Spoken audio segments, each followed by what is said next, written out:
Tidak ada gejala sama sekali ya, tapi pada saat cek gitu loh, karena mengingat tubuhnya itu kayak kayak meriang, sering meriang ya. Jadi vitalitasnya itu menurun ya, dan juga sering mengalami demam pada malam hari, kadang keluar keringat dingin.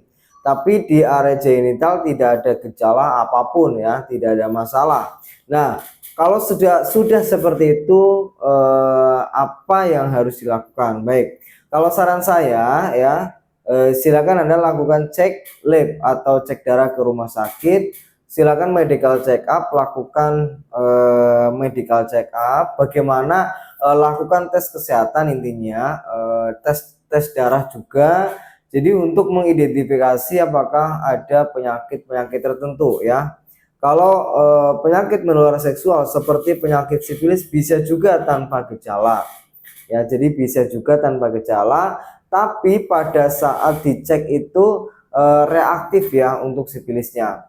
Nah, kalau sudah seperti itu biasanya malah justru sudah ke tahap yang lebih serius, yaitu tahap laten, di mana memang tidak ada gejala ya. Karena mungkin dulu awalnya Anda terkena sifilis primer, yaitu ada luka pada area genital, tapi tidak Anda rasakan, tidak Anda pedulikan, dan memang sembuh dengan sendirinya, betul ya, sembuh dengan sendirinya. Tapi itu akan naik lagi tahapannya ke tahap sifilis sekunder, ke tahap sifilis laten, di mana tidak ada gejala yang muncul, tapi sebenarnya darahnya itu sudah terinfeksi Treponema pallidum, bakteri Treponema pallidum, dan ini menyebabkan sifilis.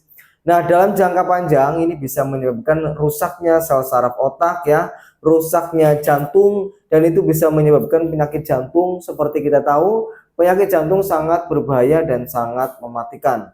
Jadi itu bisa menyebabkan kematian pada seseorang dalam jangka panjang. Nah, di sini saya memberikan rekomendasi kepada Anda kalau Anda sudah dinyatakan reaktif untuk penyakit sifilis walaupun tanpa gejala, ya, saya sarankan Anda konsumsi 4 item ini. Ada gangjigosia, ada kapsul bersih darah, dan juga PPK.